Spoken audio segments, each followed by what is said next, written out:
जय हिंद दोस्तों। आज हमारी जो क्लास है वो मैराथन क्लास है। मैंने आपसे कहा था कि मैराथन क्लास आप लोगों को दूंगा, आप लोग निश्चिंत रहिए। जो कि हमारे प्रश्न पत्र, जो पहला प्रश्न पत्र है, तो पहले हम समझ लेते हैं कि प्रश्न पत्र है कौन सा। तो उस प्रश्न पत्र का नाम है रीतकालीन काव्य, जिसके प्रमुख कवि हैं बिहारी केशव देव घनानंद। तो आज लगभग हम 70 प्रश्न लेकर के आए हैं मैराथन क्लास में, जिसमें से 50 प्रश्न आपके पेपर में पक्का है आ जाएंगे। तो जिसमें का पहला प्रश्न है उसको देखिए और समझिए उसका अर्थ क्या होगा।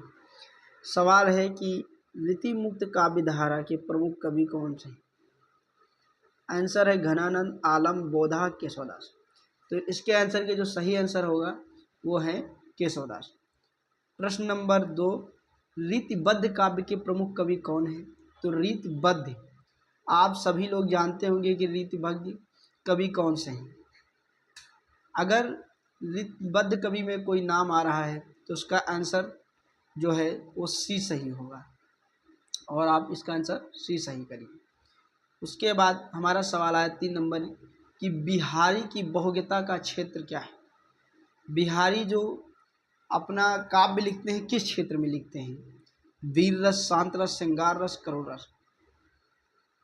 तो लगभग में सभी लोग इस बात को जानते हैं कि जो बिहारी जी हैं उनकी रचना न वीर रस की होती है न शांत रस की होती है, सबसे ज़्यादा श्रृंगार रस की वो कवि हैं। तो ये आंसर सी सही। फिर सवाल नंबर 5, बिहारी किस राजा के आश्रित कवि थे। अकबर, महाराजा जय सिंह और वीर सिंह और इंद्रजीत। यही मैं भी ऑप्शन देने वाला था, जिसमें से आपका सुझाव क्या है। आपका सुझाव क्या है। मेरे सुझाव में जो आंसर सही है और जो पेपर के मुताबिक आंसर सही है वो राजा जय सिंह सही है। तो आंसर नंबर बी। सवाल नंबर 6, बिहारी ने रचना किस भाषा में की। तो देखिए, भाषा की बात की जा रही है तो अवधी और खड़ी बोली और ब्रज भाषा और राजस्थानी भाषाएं तो 4 हैं, लेकिन बिहारी जी ने जिस भाषा को चुना वो भाषा क्या है। वो भाषा है ब्रज भाषा। देखिए है क्या, जो हमारा रीतिकाल है उस रीतिकाल में जो प्रमुख भाषा है वो ब्रज भाषा ही है। फिर सवाल आता है कि हिंदी के प्रमुख सतसाई ग्रंथ नहीं है। हिंदी का प्रमुख सतसाई ग्रंथ नहीं है। अब देखिए, बिहारी सतसाई, मतिराम सतसाई, रहीम सतसाई, कवितावली। इस आंसर का इस सवाल का उत्तर ढूंढने की कोई ज़रूरत ही नहीं है, क्योंकि 3 में तो सतसाई लगा ही है और 3 का जो सतसाई हो तो सवाल सही है। फिर चौथा कौन सा सतसाई नहीं है, तो कवितावली है। इस कवितावली पे हम टिक लगा देते हैं। सवाल नंबर 7 का आंसर डी से। फिर सवाल नंबर 8, बिहारी सतसाई का प्रारंभ किस दोहे से हुआ था। देखिए, ये बहुत ही महत्वपूर्ण सवाल है। इसमें 4 दोहे लिखे हैं। नहीं पराग नहीं मधु नहीं। अगर पूरा पढ़ के सुनाए तो इसका अर्थ ये होगा कि नहीं पराग नहीं मधु नहीं, नहीं विकास है आल, आल काल ते सौगुनी, आगे कौन धवाल। मेरी भव बाधा हरो राधा नागर सोए, कहा नटर रीझत खिजत मिलत खिलत लजियात, भरे भवन में करत है नैनन से दो बात, सोढ़े सोहत ओढ़े पीठ पर श्याम सलोने गात। ये सारे दोहा बिहारी जी के ही हैं, लेकिन किस दोहे से उन्होंने शुरुआत की है। तो इसका जो आंसर है वो सही है, मेरी भव बाधा करो, आंसर नंबर बी। सवाल नंबर आगे बढ़ते हैं 8, बिहारी के काव्य का प्रमुख रस कौन सा है। तो जो रस की बात की जाए तो ये श्रृंगार रस के कवि हैं, पहले भी पढ़ चुके हैं, तो इसको जल्दी से लगा के ऊपर बढ़ जाते हैं। उसके बाद जो हमारा सवाल आएगा वो है बिहारी सतसाई टीका जगन्नाथ रत्नाकर किस शीर्षक में लिखी है। तो कहने का अर्थ है जगन्नाथ रत्नाकर जी हैं शीर्षक ने बिहारी सतसाई किससे वंगीभूत होकर लिखा है। तो इसका जो आंसर होगा कौन सही होगा, इसका आंसर सही होगा ए, क्योंकि बिहारी रत्नाकर जो है वो इनकी वंगीभूत होकर लिखे हैं। फिर सवाल है कि ब्रजभाषा का स्वर्णकाल किसे कहा जाता है। तो बिहारी ब्रजभाषा का स्वर्णकाल किसे कहा जाता है, तो ये रीतकाल को कहा जाता है। देखिए, रीतकाल में जो सबसे महत्वपूर्ण भाषा रही वो ब्रजभाषा रही। अगर आधुनिक काल की बात की जाए तो हिंदी आ चुकी है। इसी तरीके से अपनी अपनी भाषाएं अपना अपना महत्वपूर्ण रखती हैं जगहें। फिर सवाल नंबर 12, बिहारी बिहार नामक लोला छंद बिहारी दोहा भाव में कितनी पल्लवित किया है। तो ये सवाल का आंसर थोड़ा ध्यान से दीजिएगा क्योंकि बहुत ही महत्वपूर्ण सवाल है। इसका आंसर सही है लाला भगवान दीन। क्या सही है? लाला भगवान दीन। तो इसका आंसर ये सही है। उसके बाद प्रश्न नंबर 13, बिहारी की ओंगी भूत एवं बिहारी नामक पुस्तक लेखक कौन है। तो बिहारी से जो वंगीभूत होकर बिहारी नामक पुस्तक लिखे हैं उसके लेखक कौन पूछ रहा है, सवाल नंबर 13। इसका जो आंसर सही होगा वो सही होगा पद सिंह शर्मा। तो इसको एकदम बहुत आंखों के एकदम सजा के रखिएगा क्योंकि आपके पेपर में बहुत ही महत्वपूर्ण सवाल है।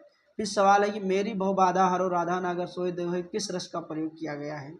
तो इसमें कौन सा रस है पूछा जा रहा है, सवाल नंबर 14 है। इसमें कौन सा रस है। अगर वैसे देखा जाए तो बिहारी जी श्रृंगार रस के बहुत ज़्यादा बड़े कवि रहे हैं, लेकिन इसमें भक्ति रस है। फिर सवाल नंबर 15, बिहारी ने सत्साई की रचना किस प्रेरणा में की। देखिए ये एक राजा जयसिंह के वहाँ दरबारी कवि हुआ करते थे। तो अगर देखा जाए तो बिहारी सत्साई रचना किसकी प्रेरणा से की थी, तो उनकी पत्नी है कि राजा जयसिंह है कि अकबर है कि स्वयं की इच्छा से। तो इस सवाल का जो आंसर है वो ए सही है। राजा जयसिंह ने कहा इनसे कि तुम हमारे लिए कुछ लिखो और उन्होंने लिखा। उसके बाद सवाल है बिहारी हिंदी साहित्य के किस काल के कवि हैं। तो कुछ डाउट की ज़रूरत ही नहीं है, ये सवाल आंसर रीत काल। अगर रीत काल में पूछा जाए तो रीतबद्ध कवि है और ऋतसिद्ध भी कवि है। तो बिहारी सत्साई के प्रमुख टीका नहीं है अनवर चंद्रिका, लाल चंद्रिका, हरिप्रकाश, काव्य प्रकाश। तो बिहारी सत्साई की प्रमुख टीका नहीं है। कौन सी नहीं है, किसमें इसका आंसर सही होगा, आप एक बार देख लीजिए। इसका आंसर है काव्य प्रकाश। तो इसका आंसर क्या सही है, काव्य प्रकाश। उसके बाद आंसर नंबर 18, बिहारी लाल को पीयूष वर्षी मेघ की उपमा किसने दी है। तो आचार्य रामचंद्र शुक्ल, डॉक्टर नागेंद्र हाजर प्रसाद त्रिवेदी, पद सिंह शर्मा।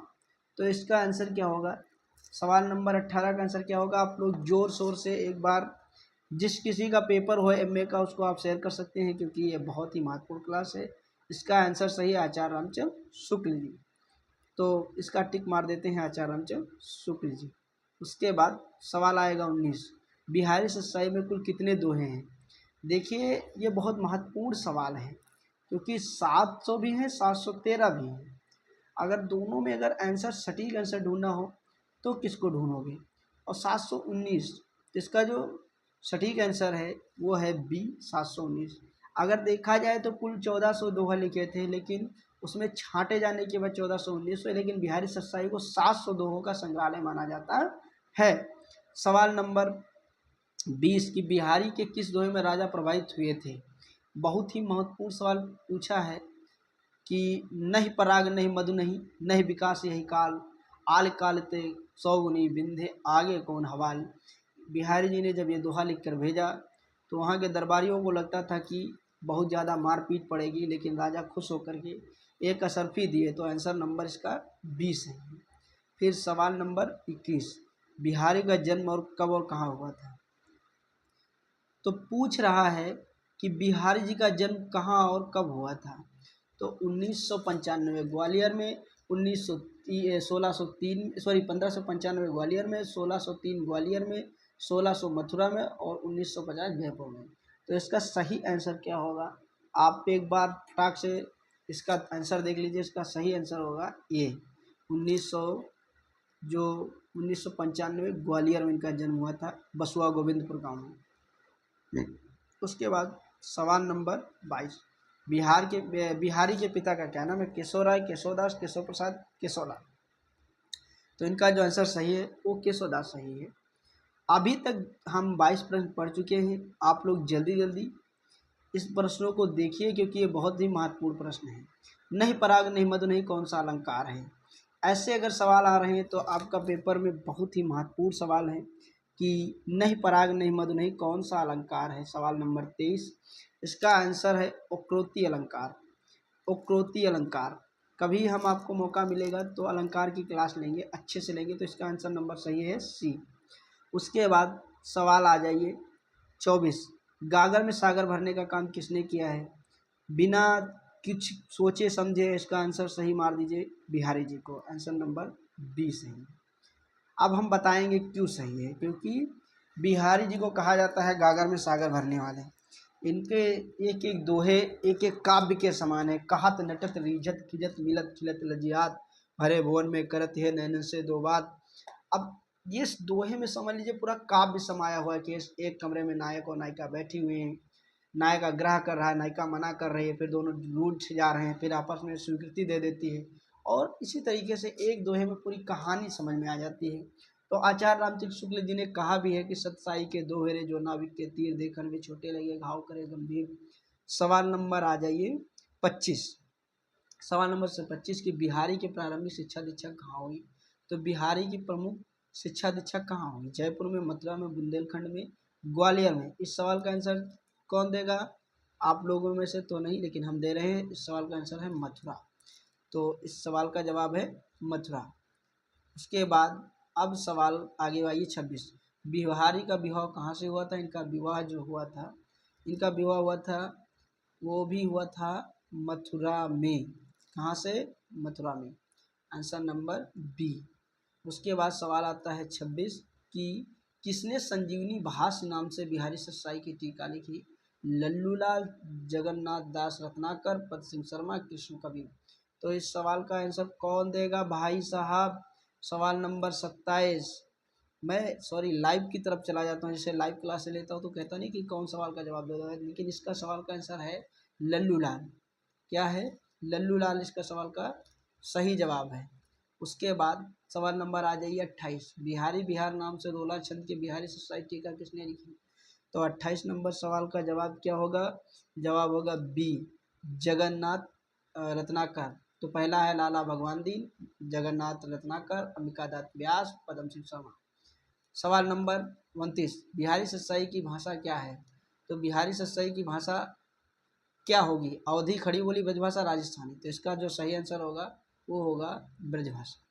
फिर हमारा पेपर का जो सवाल नंबर 23 है, बिहारी का निधन कब हुआ था?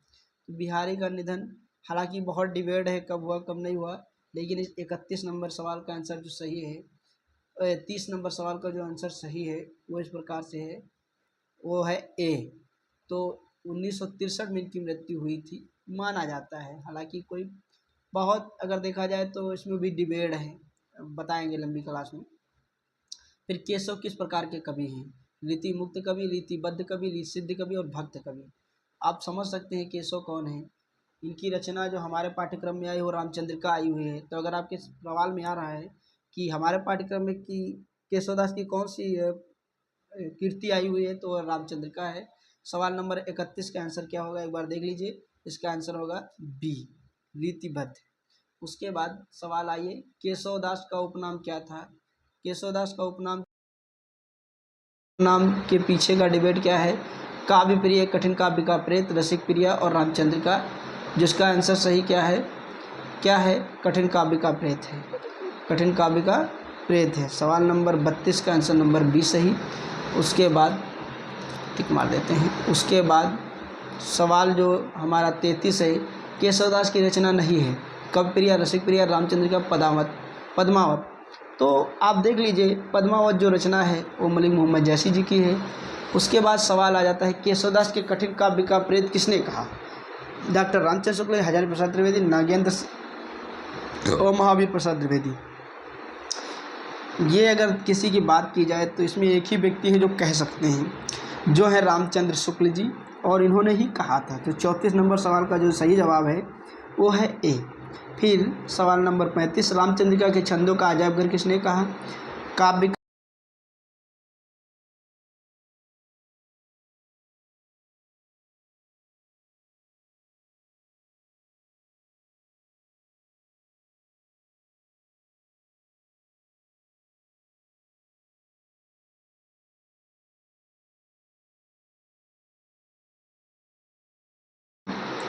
आचार्य रामचंद्र शुक्ल जी ने ही इसको कहा है। तो सवाल नंबर जो हमारा 36 है उसको जो सही आंसर है वो ए है। तो रामचंद्र शुक्ल इसके कहने वाले हैं। वो कहते हैं कि केशव के जो कवि हैं वो अलंकारवादी कवि हैं, और ये आंसर सही है। उसके बाद सवाल नंबर 37, कवि प्रिया की रचना किसको शिक्षा देने के लिए कहा है? तो जो कवि प्रिया रचना है वो शिक्षा देने की बात करता है। और सवाल नंबर 37 है, इसका आंसर क्या होगा एक बार आप देख लीजिए। इसका आंसर होगा प्रवीण राय पातुर। हालांकि हम चारों ऑप्शन पढ़ लेते हैं, प्रवीण राय पातुर, महाराणा इंद्रजीत, वीर सिंह देव, राम सिंह। तो इसका सही आंसर है प्रवीण राय पातुर। आंसर के सवाल है कि 38 नंबर सवाल, केशवदास किस संप्रदाय के दीक्षित थे? हालांकि ये बहुत महत्वपूर्ण सवाल है। निम्राक संप्रदाय है, रामानुज संप्रदाय है, वल्लभ संप्रदाय और गौड़ीय संप्रदाय। तो इसका सही उत्तर होगा निम्राक संप्रदाय। सवाल नंबर 39, रामचंद्रिका कितने प्रकाश में है? तो रामचंद्रिका के कितने प्रकाश हैं? ये बहुत ही महत्वपूर्ण सवाल है। सवाल नंबर 39 कि जो रामचंद्रिका है ये कितने प्रकाश में है? तो ये सी नंबर इसका आंसर सही है, जो कि 39 इसके हैं। तो इसका सी नंबर सही कर दीजिए। सी में लगाना बेटा, डी में ना लगा देना। फिर सवाल नंबर 40, केशवदास का कोट का कवि किसने कहा है?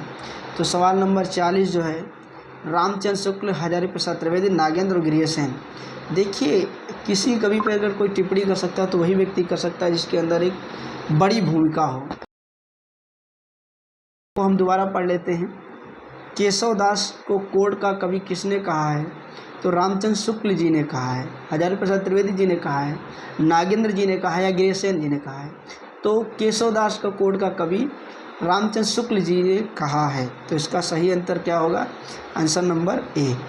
फिर सवाल आ जाता है, केशवदास किस राज्य से कवि हैं? कहने का मतलब है कि केशवदास किसके राज्य में कविताएं पढ़ते थे? तो जय सिंह, इंद्रजीत, अकबर, मान सिंह। सवाल नंबर 41, इसका आंसर जो होगा वो होगा बी, इंद्रजीत सिंह। और बहुत ही महत्वपूर्ण सवाल है। उसके बाद हमारा सवाल नंबर 42, केशवदास ने रामचंद्रिका रचना किसकी प्रतिस्पर्धा में लिखी? तुलसीदास, सूरदास, वाल्मीकि, कालिदास। तो कालिदास जी का तो वर्णन आप ना ही करो तभी अच्छा है, लेकिन सवाल नंबर 42 का जो आंसर सही है वो है तुलसीदास। अब सवाल नंबर जो हमारा आएगा अगला वो है, केशवदास की रसिक प्रिया किसके उल्लेख में है? तो रसिक प्रिया है वो किसके उल्लेख में लिखी गई है? अलंकार, नायिका, नायिका भेद, छंद, राजनीति। तो जो रसिक प्रिया, सवाल नंबर 44 का आंसर क्या होगा एक बार देख लीजिए। उसका आंसर होगा क्या होगा? नायक नायिका के भेद में। तो इसका आंसर सही है बी। उसके बाद सवाल नंबर 45, केशवदास ने अलंकारों का वर्णन किस में किया है? रसिक प्रिया, कवि प्रिया, रामचंद्र का, विज्ञान गीता। तो इसका आंसर क्या होगा? 45 नंबर सवाल का आंसर क्या होगा? बी होगा, कवि प्रिया। तो इसका आंसर क्या होगा? बी होगा, कवि प्रिया। सवाल नंबर 46, देव का पूरा नाम क्या था? बहुत ही महत्वपूर्ण सवाल है। इसका पूरा नाम क्या था? देवदत्त, देवकीनंदन, देवदास, देवमणि। तो इसका पूरा नाम है देवदत्त। सवाल नंबर इसका आंसर सही है ए। 46 नंबर का सवाल नंबर आंसर सही है ए। उसके बाद सवाल नंबर आ जाइए 47, देव की रचना नहीं है? भाव विलास, भवानी विलास, सुजान विनोद, रसिक प्रिया। जहाँ पे प्रिया आपको नज़र आ जाए वहाँ पे आप केशवदास जी को लेके पटक देना है।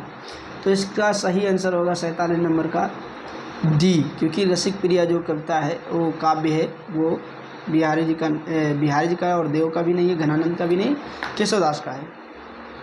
फिर सवाल नंबर आ जाइए 48 कि देव का प्रथम ग्रंथ कौन सा है? ये बहुत ही महत्वपूर्ण सवाल है आपके परीक्षा के अनुसार। तो 48 नंबर प्रश्न क्या है? भावविलास, अष्टयाम, प्रेमचंद का सुख सागर तरंग। सवाल नंबर 48, इसका आंसर क्या होगा एक बार दिमाग में डाल लीजिएगा। इसका आंसर सही है भावविलास। तो इसका सही आंसर क्या है? भावविलास। उसके बाद सवाल नंबर 49, देव किस संप्रदाय में दीक्षित है? तो देव किस संप्रदाय से दीक्षित है? सवाल नंबर 49 को देख लीजिए एक बार। तो इसका आंसर जो सही होगा वो होगा ए, निम्राक संप्रदाय। क्योंकि इसको 2 बार पढ़ा चुके हैं तो आपके दिमाग में इसका आंसर होना चाहिए। ये सवाल नंबर 50, देव रसवादी या अलंकारवादी? तो देव जो हैं वो रसवादी हैं या अलंकारवादी हैं? तो इसके ऑप्शन पढ़ लीजिए, केवल रसवादी, केवल अलंकारवादी, रसवादी, अलंकार दोनों और छायावादी। तो इसका सही आंसर होगा रसवादी। उसके बाद सवाल नंबर 51, अभिधा उत्तम काव्य मध्य लक्षणालीन के काव्य पंक्ति किसकी है? सवाल नंबर 51 का सी सही होना चाहिए। एक बार उसके जो हैं वो पढ़ लेते हैं ऑप्शन। केशवदास, बिहारी देव और मतीराम। तो इसका जो सही आंसर होगा देव होगा। अच्छा सॉरी, पहले वाला का नहीं लगाया था। पहले वाले में क्या होगा? पहले वाले में जो सही आंसर था वो केवल रसवादी था। फिर दूसरे वाले में जो आंसर है वो क्या है? वो है अभिधा नंबर सवाल का जो आंसर है वो सी है। बहुत ही महत्वपूर्ण सवाल है। सवाल नंबर 52, देवकृत अष्टयाम को किसका वर्णन किया गया है? तो अष्टयाम में किसका वर्णन किया गया है? किसका किया गया है? एक बार ऑप्शन पढ़ लीजिए। सवाल नंबर ऋतु वर्णन, राधा कृष्ण के 8वें याम की लीला, नाविका भेद और राजनीति। तो अष्टयाम है तो सीधी सी बात है कि 8वें याम की लीला होगी। उसके बाद सवाल नंबर 53, घनानंद किस सम्राट के दरबार में मीर मुंशी थे? तो घनानंद मीर मुंशी कहाँ के थे? अकबर, शाहजहां, मोहम्मद शाह रंगीले और बहादुर शाह। तो इसका जो सही आंसर होगा वो सी होगा। इनके कवि होने के अगर कोई महत्वपूर्ण पाठ देखा जाए तो ये है कि इनको एक सुजान नाम की नर्तकी से प्रेम हो जाता है, फिर वो उनको अपनाती नहीं है, फिर ये धीरे धीरे बहुत बड़े कवि हो जाते हैं। तो घनानंद की सबसे प्रसिद्ध रचना कौन सी है? तो सवाल नंबर 54, सुजान सागर, बिरह लीला, इश्कलता और कृपाकंद। तो इसकी जो पहली रचना है जो बहुत प्रसिद्ध रचना है वो है सुजान सागर। सुजान सागर उसी लड़की का नाम है, उसी से इनको प्रेम हो जाता है और उसी पर एक काव्य लिखते हैं तो वो बहुत प्रसिद्ध होता है। सवाल नंबर 55, घनानंद किस अन्य नाम से जाने जाते हैं? तो घनानंद को जाना जाता है आनंद घन नाम से, क्योंकि रसखान दूसरे कवि हैं। अब अगर रसखान का पूरा नाम जाना जाए तो अब्दुल खान खाना करके इनका पूरा नाम है। बोधा है, घनानंद बोधा। ठाकुर ये भी नहीं। तो इसका आंसर जो सही आंसर है वो ए नंबर आंसर है। उसके बाद सवाल नंबर, घनानंद का संबंध रीत काल के किस काव्य धारा से है? रीतिबद्ध, रीति मुक्त, रीत सिद्ध, अलंकारवादी। ये जो सवाल है इस सवाल को एकदम कई बार पढ़िएगा क्योंकि ये बहुत ही महत्वपूर्ण सवाल है। इसका जो सही उत्तर होगा वो इसका उत्तर इस तरीके से होगा, वो होगा रीति मुक्त कवि, जो कि सी नंबर में आएगा। सी नंबर में इसका आंसर होगा। उसके बाद सवाल है कि घनानंद के जीवन में प्रमुख मोड़ किसके प्रेम के कारण से आया? तो हमने पहले भी बता दिया था कि एक लड़की थी जिसका नाम था सुजान के प्रेम में। तो आंसर दे दीजिएगा राधा, सुजान, प्रवीण राय, रूपमती। तो इसका सही आंसर बी है, वो है सुजान। उसके बाद सवाल नंबर 58 था कि घनानंद के प्रेम मार्ग में कैसा बताया? उन्होंने प्रेम मार्ग को बताया है सरल, कठिन, मध्यम, असंभव। तो उन्होंने क्या बताया है? 58 नंबर प्रश्न में जो सही आंसर होगा वो होगा बी, अति कठिन बताया है, क्योंकि उनको तो प्रेम मिला नहीं तो दूसरों को अभी प्रेम बताएंगे, बहुत कठिन है। फिर सवाल नंबर 62 है, घनानंद की कविता का वर्ण विषय क्या है? राजनीति, वीरता, प्रेम पीड़ा, नीति। तो इनकी अगर देखी जाए सही में, अगर एकदम ओरिजिनल रूप से देखी जाए तो वो होगा प्रेम पीड़ा, क्योंकि इस प्रेम के मारा हुआ आदमी प्रेम में ही लिख सकता है अच्छे से। तो सवाल नंबर सी सही। फिर घनानंद की कीर्ति नहीं है सुजान सागर, बिरह लीला, इश्कलता, भाव विलास।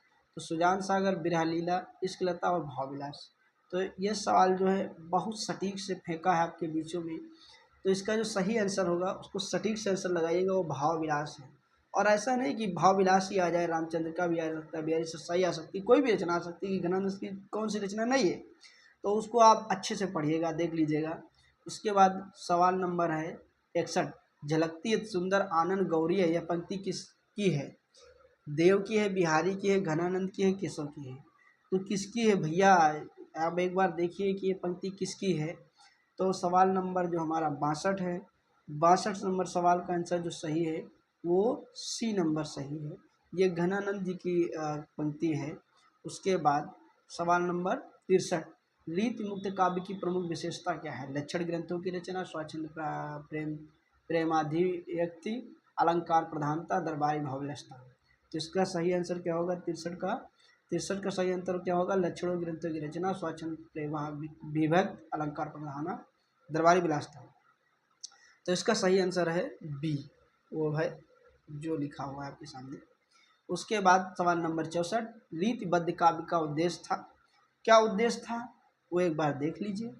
रीतिबद्ध काव्य का उद्देश्य क्या था? भक्ति प्रचार, काव्य शास्त्र के नियमों का पालन, लोक जागरण, समाज सुधार। तो जो रीतिबद्ध काव्य है उसका जो मुख्य उद्देश्य था वो था काव्य शास्त्र नियमों का पालन। उसके बाद सवाल नंबर 65, वो क्या है? सुजान शब्द का प्रयोग घनानंद किसके लिए किए हैं? वो अपनी प्रेमिका के लिए किए हैं, राधा के लिए किए हैं, कृष्ण के लिए, गुरु के लिए किए हैं। तो सवाल नंबर 65 इसका जो आंसर सही हो वो है सी, अपनी प्रेमिका के लिए, क्योंकि इनकी प्रेमिका का नाम सुजान था। सवाल नंबर 66, देव और रीतकाल के दार्शनिक कवि किसे कहा जाता है? तो जो दार्शनिक कवि कहा जाता है 65 का आंसर में वो क्या होगा? वो क्या होगा एक बार देख लीजिए। सवाल नंबर 65 का जो सही आंसर है वो प्रेमिका, अपनी प्रेमिका के लिए। फिर 66 में होगा देव रीतकालीन दर्शन कवि किसे कहा जाता है? तो रामचंद्र शुक्ल, हजारी प्रसाद द्विवेदी, नागेंद्र विश्वबंधु। तो सवाल नंबर 66 का आंसर सही होगा वो होगा सी। तो इसका क्या आंसर सही है? सी आंसर सही है। ऊपर वाले का बी सही, सी सही है। फिर लास्ट पेपर जो सवाल हमारा है 67 नंबर, रीत काल का समय क्या है? तो 1350 से 1450, 1700 से 1900, 1050 से 1375 और 1900 से 2000। तो इसका जो सही उत्तर होगा क्या होगा? 67 नंबर सवाल का जो उत्तर सही है वो बी सही है। तो ये हमारे सवाल थे। अभी जितने सवाल पढ़ाए हैं सवालों की हम कुंजी आपको दे दे रहे हैं। जो ऑप्शन में सही उत्तर है वो आप देख लीजिए, एक बार अपने साथ आप इसको प्रैक्टिस करिएगा, फिर आप अच्छे से समझ जाएंगे कि इसका सही जवाब क्या होगा। और ये बहुत ही आसान क्लास थी। तो ये मेरी जो सवाल थे उस सवालों का आंसर था, क्योंकि मैंने इसको लगा के रखा था। तो आज की क्लास यहीं तक, मिलूँगा मैं अगले क्लास में। आप सभी लोगों को शेयर करिए। ये एमए वालों के द्वितीय सेमेस्टर प्रथम प्रश्न पत्र के लिए बहुत ही महत्वपूर्ण क्लास है, वो भी 2026 के लिए। तो जय हिंद जय दोस्तों, आज यहीं तक, मिलूँगा अगले क्लास में।